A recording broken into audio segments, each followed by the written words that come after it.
Welcome, everyone, to the Menttium Matters podcast, where we talk about leadership, life, and the transformative power of mentoring. I'm Megan Cummings-Krueger, and today our guest to our podcast is Carolyn Dolezal, a longtime valued mentor partner to Menttium. Carolyn is an executive coach who, until a few months ago, held the role of Chief Operating Officer of the America's SAP User Group, the world's largest SAP user group with over 130,000 customer, partners, and professionals. Prior to that, Carolyn was the CEO for the Committee of 200, a women's leadership organization whose global members are among the most powerful operating leaders in business. And while I'm not going to go over her entire extensive resume, over the course of her career, she's held a number of C-suite executive leadership roles at such organizations as PC Tel, Smith Buckland, SEI, and Motorola Solutions. Equally important to her rich experience is who Carolyn is. Carolyn has a calm, practical, and focused style. By listening closely with empathy, she's able to help others sort through the noise to get to what matters. As she says, I offer structure where it's needed, reflection when it's helpful, and a steady partnership throughout. This work is deeply personal to me. I care about helping good leaders become great ones without losing themselves in the process. So as I think this makes clear, Carolyn's strategic professional focus has always been aligned with her personal emphasis on supporting the development of individuals and organizations. She serves on both public and nonprofit boards and is a member of the International Women's Forum and Women in Technology International, among others. She received her bachelor's degree from the University of Wisconsin and her MBA in Finance, Marketing, and Management Policy from Kellogg Graduate School of Management at Northwestern University. Residing in the Chicago area, she is the proud mother of a son and daughter. And as I mentioned at the start, most happily for us, she is a longtime partner to Menttium. She is currently, and she may have lost track of the numbers, but right now she is currently mentoring her 23rd Menttium mentee. Amazing 23 years of partnership, along with all the other forms of mentoring she's been providing along the way. So with all of that being said, welcome, Carolyn. Thank you. Thank you. It's a delight to be here, and it's hard to believe it's been 23 years. Yes. Yeah, absolutely. I'd like to start out discussing your participation as a panelist for one of Menttium's business education webinars. It focused on the importance of leading from the emotional side of change, which is such a relevant topic. And one of the key aspects of leadership that you have emphasized has been the importance of being an empathetic leader. And I think in today's world, we all see the need to recognize that colleagues come not just with intellect, but with emotions. And certainly this is an area you have a lot of experience in. In fact, I know you wrote a paper a couple of years ago called The Future of Empathy. So would you share why you believe empathy is such an essential leadership skill, and perhaps share a little bit about what led you to this realization? Sure. Thank you. And it's probably a series of things. I enjoy work and I enjoy being at work. And I think there was a point where I had a realization that for as much time as we're spending with our colleagues and we're spending there ourselves, if we could make the workplace as pleasant as possible. We have to be productive, we have to be profitable, we have to achieve all those goals. And we can do it, I guess, in a harsh way or an impersonal way, or we can do it with the acknowledgement of the people involved.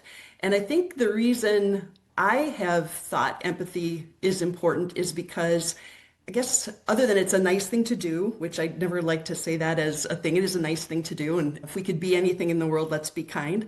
But I think it is a smart business thing to do. If you think about what marketing is all about, it's understanding your customer.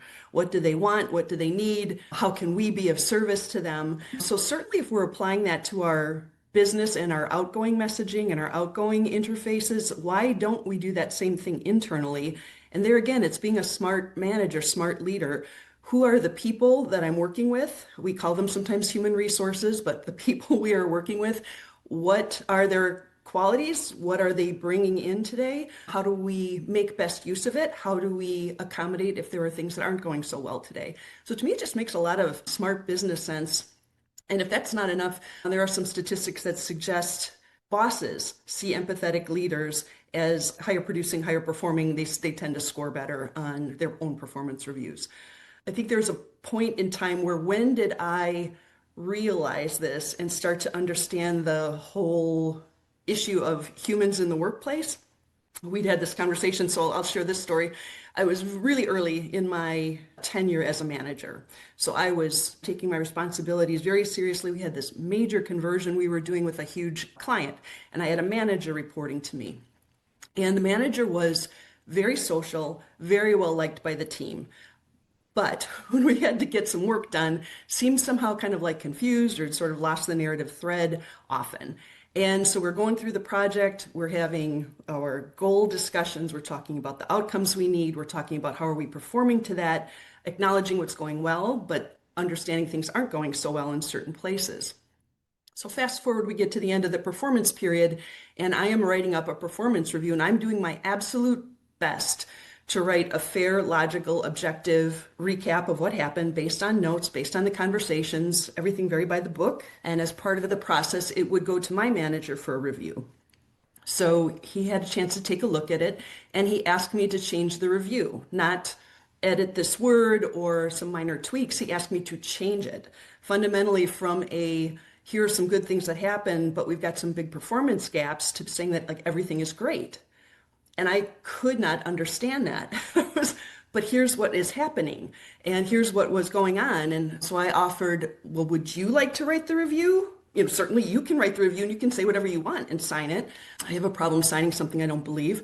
The other thing I offered was, well, would you like to let me write mine and then you can write an addendum, like a, point counterpoint? I'm open to that. He didn't like that idea either. He just wanted me to rewrite it. So I wound up going to human resources to just consult with them and say, I am confused here. I'm trying really hard, critical thinking, logic, all the stuff I learned in school, all the things we're supposed to be doing, and I'm getting this kind of blowback. So this gentleman listened very patiently to me, and we got to the end of it, and I said, I'm just trying to be logical here. And he said, what makes you think he's trying to be logical? And I sort of stammered, and I said, well, because that's what we're taught to do. And he'd gone to the same graduate school I'd gone to, and that's how we're supposed to be. And he just sat and he listened, and he said, what people are supposed to do isn't always the way it comes about. So it's good to be aware of that. And so how do you want to handle it now? And the profound impact of that one statement, what makes you think he's trying to be logical, first of all, opened up my aperture and made me understand there's multiple dimensions to how I should be approaching these things. But it also, I have to say, emotion to me was probably a little bit of it was something to be avoided. You don't want to be emotional. Emotion is a bad thing. But as I have matured in the world, and what I know now that I didn't know then so much is emotion is part of being human, an essential part of being human. It's often a dominant part of being human. And emotion is powerful. Now, powerful doesn't make it good or bad. It just makes it powerful. So don't underestimate it. Don't discount it, and anticipate it as you're going into things, because you'll make smarter decisions. You'll get more data. You'll have a much better framework, and frankly, makes you more human too, when you acknowledge the fact that you have emotions and we can have these conversations as people together in the workplace. I just think that was such an amazing gift of perspective early in your career.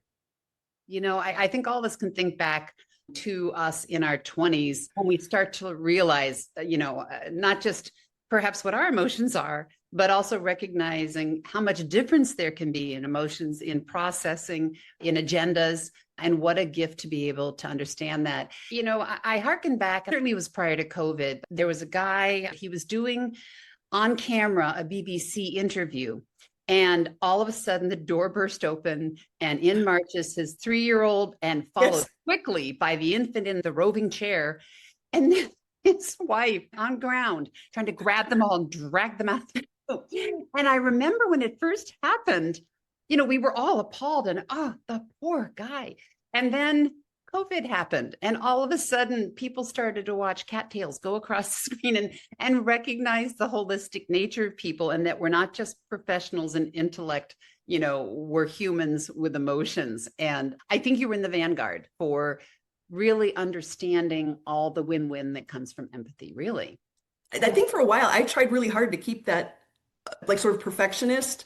I will also say at the time I entered the workforce, there weren't a lot of women in the workforce. And so the bad rap on women was, well, they're emotional or they can't handle pressure or whatever would have been said by some at the time. So I tried really hard to not express emotion and not break ranks at all and just sort of keep this professional persona at all times. And I'll say when COVID started and the cattail would go across, I would be appalled. Like, what are you doing? Like, this is not professional. And then it was like, you know what? It's human and it's where we are right now. And the recognition that people are doing the best they can. And this is part of our 3 dimension of our lives, and especially during COVID with all of the challenges everybody was wrestling and trying to get work done in condensed spaces. We were doing the best we can. Yeah, absolutely. And that's also kind of a great reminder of some of the difference, which includes the gender difference and the expectations. So that's actually a really good point, an additional kind of layer of complexity. So related to empathy, there's another area where you have a wealth of experience, and that's leading others through change. And when we think about managing through change, it really does bring to the forefront the need to navigate emotions, as we've been talking about. And for the majority of us, change is typically associated with fear, certainly at a minimum discomfort, where most of us are not usually at our best when we're dealing with change. I know here at Menttium, we have seen change management rise to one of the top areas of concern for our mentees overall. I know from our discussions and certainly your comments as a panelist, this is something that you've been very intentional about navigating change, both as an individual, but also as a leader who needs to support others through change. So I'd love to hear what your experience and learnings have been around this. And in particular, I really appreciated one specific ability that you highlight as essential to the process of being intentional in choosing what to do and also what not to do.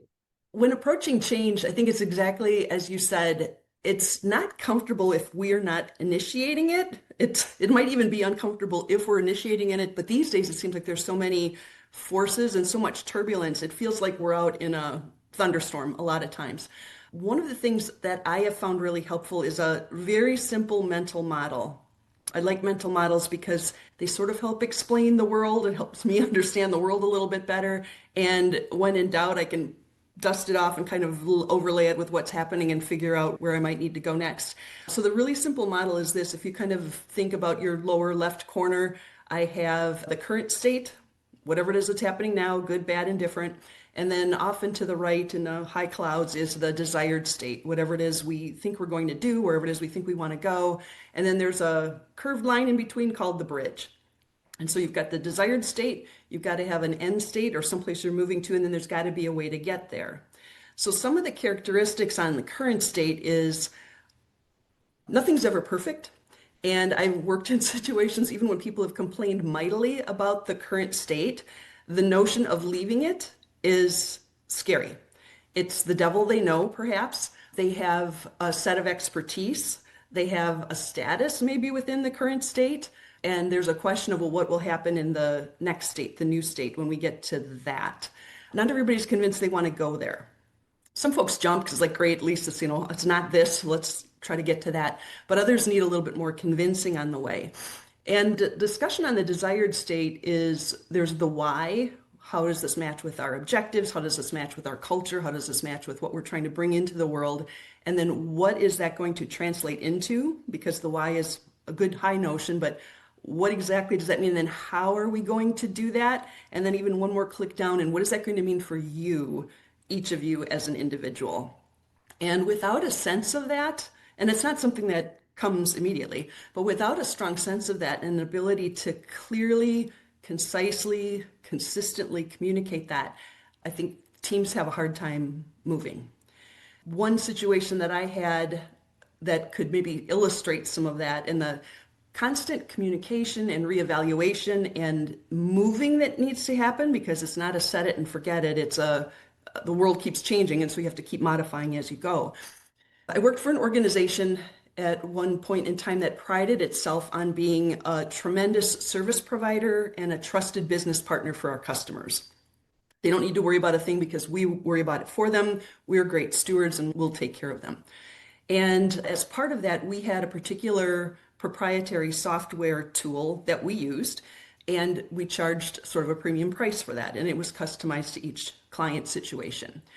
At that time, I was working with a lot of technology customers, and they are very savvy consumers and came from some very sophisticated organizations. And they started to scratch their head and question if the service that we were providing was really kind of up to snuff, kind of, world class. What did they need? And so I brought that information back to the company and like, hey, we may have some trouble in River City here. The world is changing and we're not. So after a little bit of arm wrestling, because this very profitable tool that we were using was suddenly not seeming to come up to snuff, I received the dubious assignment of being able to lead. Well, if we're not going to be able to do that, what are we going to do? And that was one of those holy mackerel moments. Be careful what you wish for. So I started with, okay, let's listen. Do we know what customers want? I had a sample size, but do we know what customers more broadly want? And we had a range. We had people who were champing at the bit to move.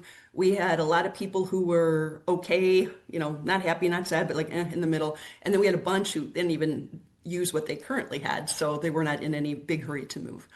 That was the customer. Inside the company, we had all the account managers who had all of these customers and all of these expectations to manage, and they weren't sure that moving was a good thing. How will I explain it? How will I support it? And then I had the group of about 20 or so individuals who, in large part, they were doing development work. They were doing the customization work, the testing, the rollout. They had signed up for this paradigm, and now we're saying we may not be doing it that way. We were going to, in fact, switch to a third-party software that we would configure versus doing in-house customization.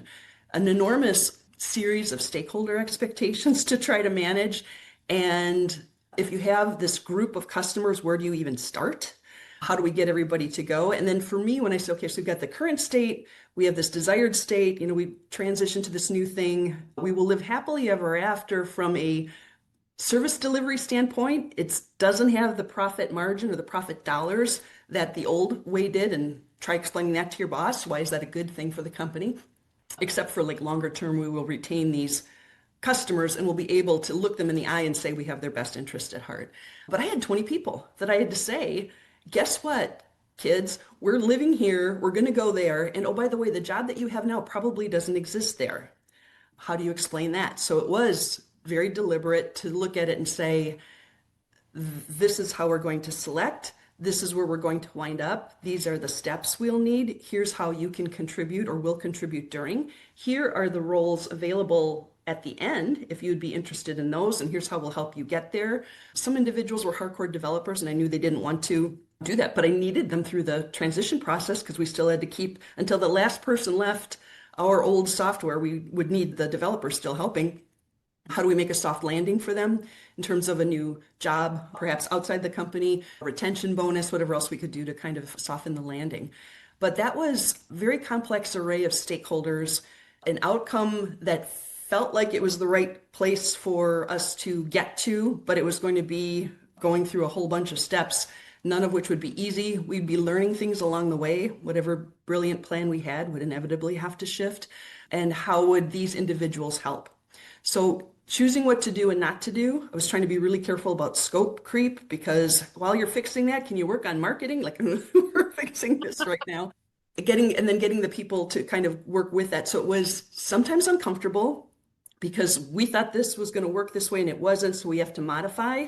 And everybody was just learning the dance steps. And now we're asking them to change the dance steps a little bit. But what I found was helpful, and this is probably where the human part comes in, I tried hard to be there with the team. Whatever it is they had to do, like physically present, emotionally present as we were going through it. Consistent communication. And we talked about what worked, but we also talked about what did not work, but not in an accusation or blame, but just sort of what did we learn? How did we discover it? Thank goodness we stopped it here. And then what did we move to kind of try to encourage people to stay focused forward. If we stand still too long, I think it's harder to get people moving. So I think that focus forward and keep moving. And then the consistent, even when it was uncomfortable, even when I didn't look like a genius for some of this, because how come you didn't think about that before? Never bumped into it before. But just to acknowledge that, then people I found actually would rally, because it wasn't my project or my clients who had been the ones who had initiated this, it became ours. We were Yeah. talking about the higher level. If we really believe that we're here to be great stewards with their best interests at heart, then we need to act that way. And that was a huge relief because I could not have pulled that sled by myself. It required the team, but they had to agree it was a sled worth getting on and mushing along with me to the finish line. Oh, absolutely. I love the point you just made about, continuing to move forward. There's this great analogy that talks about, you've got to start moving on your bicycle before you can change direction. I Yes. always thought that really captures it so well. But thank you for sharing that example for one thing, because I think it illustrates it so well. But having a mental model, a framework like that, that ensures that you're going to be transparent, that you're going to be communicating, but also listening, which I know is a real strength of yours. We know from all the research what people ultimately want is to be heard. And if they feel heard, again, we have all kinds of differences among us, but that is something core. And I know certainly here at Menttium, part of the strength of our program is the structure that we provide, those frameworks, make sure that those right things are happening. So thank you so much for sharing that. I think that's just a wonderful mental model. It has served me well. And I will say part of it, to your point about people just wanting to be heard, when we would have these sort of like open forum, if somebody had a grievance or wasn't happy about something, they could raise it. I always, if you could raise it respectfully and constructively, that's great. And then a lot of times look around the room, it's like, well, the solution is somewhere here in the room. Like there's no cavalry coming over the hill. So what do we want to do? And I found sometimes too that what might have been a distraction didn't have anything to do with the core project. It was some other peripheral thing. Like I remember there was one time where we'd been working really hard and they felt like, could we take like a happy hour one day? Or could we, it's like the work was going to get done because people were working really hard on it. So it was like to take a little break. But it was just hearing that and then saying, sure, like that had maybe hadn't occurred to me that they felt like taking any more time other than just getting the work done. But that helped enormously. And it was like it had nothing to do with the mainline project, but acknowledging that and helping them do what they wanted to do to keep us knitted together accelerated us faster than anything else from my playbook would have done.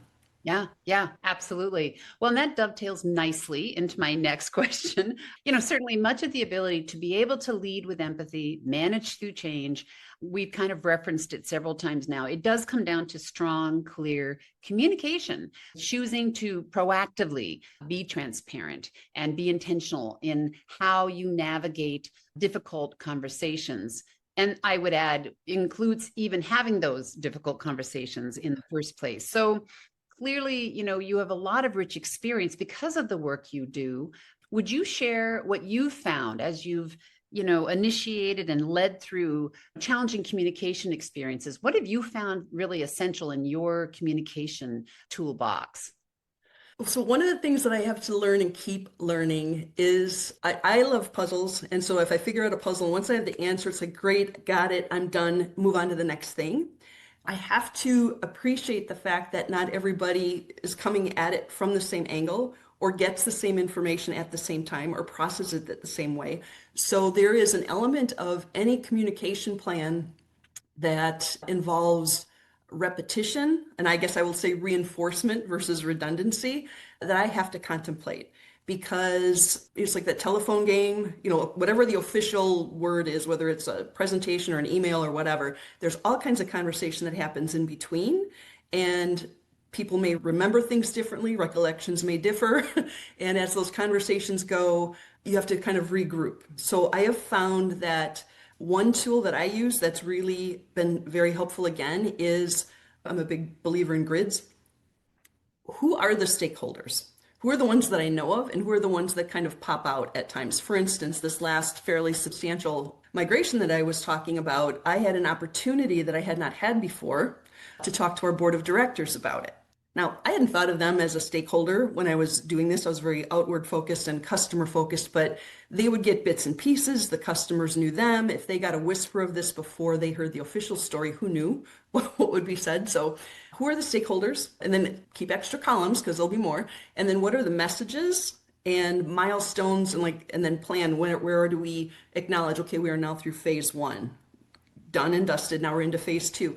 And keep that evergreen and keep that refreshed because, gosh, time goes fast. And I sometimes forget communication is at least equally essential to getting the work done as doing the work, to make sure the teams are talking to each other, everybody's got the same story at essentially the same time, and that we're moving with the same cadence because it's not done till everybody crosses the finish line.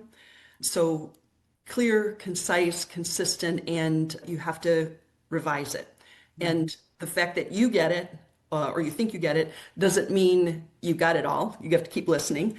And the fact that you've got multiple people in different places in your ecosystem that are interested as well, you have to be just, I use that as an organizing tool. That grid helps me. You, as I mentioned at the beginning, you've dedicated just an impressive amount of your time as a professional and personally mentoring. And mentoring is holistic. We develop both professionally and personally. So I would like to hear your perspective as a mentor around what you've learned from your experiences. And especially since I do know you have such a wonderful practice of being intentional with your focus. So what have you learned as a mentor and perhaps from your mentees? Oh gosh, I think one of the things that I was delighted about when I got involved and continued to be involved is the quality and caliber of the individuals I am meeting through Menttium and then in my work outside of Menttium. I love people who are learners, who are seekers, who are trying to understand, who are trying to be better, do better. And I think what mentoring let us do is connect. You're not alone. You're not entirely alone. There's sometimes you're alone. There are other people on this journey as well. And I remember when I was first approached with Menttium, I had somebody talk to me about the program and they said how they thought I would be really good for it. And I was so happy because I was like, thank God, I have so much I need to learn. And I couldn't wait to be a mentee. And they said, no, I think you'd be a mentor. And I'm like, I know some stuff, but there's so much I don't know. And 23 years later, I still feel that way. I know some stuff, but there's some stuff I don't know. But there are the things that I do know. It's sometimes helpful to be able to share with a mentee maybe a little bit of a shortcut or a reframing or a have you considered. And I feel like if you can save anybody a little bit of struggle, certainly, it's available for consideration they can use or not use. But the gift of mentoring is that I learn a ton. So, I might know something about this particular bit, but and I'll be the first to admit, there's a lot of stuff I don't know. So I'm endlessly curious about what they're seeing or how they're processing it. And so I've been an opportunity to work with people in different industries, in different sleeves, whether they're in finance or marketing or product management or others, and life stages, very early in their career, further on where they're this close to the C-suite and trying to get in there. I learn a ton. And I feel like there's sort of like almost a journalistic mindset. I'm curious about other people's stories. And inevitably, even if it's something I'm talking to them about, it helps me go back with greater resolve to do a better job of that myself in my own work. So it's actually probably one of the best, smartest developmental exercises I could do. I'm a huge classroom fan. I love classes. I love reading. I love taking all that in. But there's something magical about the processing in the conversation with somebody else. The knowing is one thing, applying it is something else. How are you going to apply it here? Oh, by the way, you're trying to be logical. That's great. Who might not want to be logical on this, or who may have another agenda? And introducing that and just sort of talking through the scenarios, I have found that to be intellectually really stimulating. And my favorite thing is when I'll get a note or an email back that's like, great news. And that's great news. This is how this worked out. And to just sort of see if you do that preparation, I think that's part of the intention is what am I trying to accomplish? Because it's easy to get lost. How might I do that? What kind of preparation do I need to bring my best self to it? And I think some of this with empathy, understand yourself, know what you're bringing in, and be prepared to address or receive what other people are bringing so that you can help the group navigate. Spoken like such a true mentor. And I so appreciate all that you said. And I will also say you echo what we hear from mentors all the time. And I think it's great for mentees to realize mentors are always telling us they feel they learned as much as the mentee. And it is that, along with everything else, I mean, mentoring is as old as humanity, really, in its essence. So much of it is that connection. And I don't think there's ever been a better time to be able to be appreciating that, knowing you're not alone in all the creativity that comes together, right? I think the creativity that comes together, and these are people who are seeking and they're trying to make the world a better place. I also find that this mentoring conversation, when we come into it, we always have an agenda. We try to always have some kind of framework or an intention for the meeting, but invariably when the meeting starts, it's like, what's top of mind for you now? It might be what we talked about. It might be something totally different. We might be talking about the business issues, but that holistic piece that you talked about, I found with each mentoring relationship that I have had through Menttium officially lasts for 1 year. I have my very first mentee and I still talk often. So 23 years Yes. later, we still are talking because it's personal. It's what are you encountering in terms of life, in terms of what's happening with your parents, your friends, significant other, kids. Health-wise, everybody's gone through some health challenges and things, and just who is walking with you on that way. And how does that apply to the business situation, but how does it apply to you having your best life? And I don't pretend to be able to be a resource in all cases, but if they have questions on things or things they need, or I do, people refer things back and forth. We share our best practices. And that's one of the things I really enjoy too. And we hear it often, I have to say, maybe not 23 years worth, but we hear often of that continued unstructured relationship once that year ends, which is the greatest gift to us because it really speaks to what the two of you create, which is a holistic relationship. All right, that brings me to my last question. I could talk with you all day, but I always like to end by asking of a favorite quote. And when I told you I'd be asking you this, I loved your response because in true fashion, you have a tiered response. So would you share? I did ask if it was okay if I cheated and kind of grouped some, but if I had to give one, I think one of my favorite quotes is the one attributed to Mahatma Gandhi, be the change you wish to see in the world. It's like whatever's going on, it's up to you. I love that intention. But then I kind of layer that then with the quote attributed to Eleanor Roosevelt, where it's better to light a single candle than to curse the darkness. So it's up to you. Do something. Like even if it's only one candle can throw off a lot of light. And then the third piece for me comes from my religious traditions from Galatians. It says, let us not become weary in doing good, for at the proper time we will reap a harvest if we do not give up. So it's up to you. Do something, even a little thing, it helps. And then, oh, by the way, it's a long road and it's kind of hard, but just don't get weary because over time it will make a difference. And I think if we took that, and at least for me, I know when I take that out into the world, I have hope. It gives me encouragement, and I hope to be able to do and help some other folks with that framework. I love that holistic quote. And I will say, I'm known, of course, as a quote queen. You do too. You love quotes. So I know all of those. Well, I knew the first two for sure and love what they have to say. And I think it says so much about you. So Carolyn, I want to thank you so much for sharing your stories, your insights, really great tangible examples. I really feel you have been in the vanguard, appreciating how essential empathy is as a leadership skill and as a human, but truly a win-win. I think being able to see through your holistic mentoring perspective is really a wonderful view. One of my heroes has always been Jane Goodall, and my favorite of hers, and she has many, is what you do makes a difference, and you have to decide what kind of difference you want to make. So I would say to you, Carolyn, I love that. What a difference you make. So I love that. Thank you.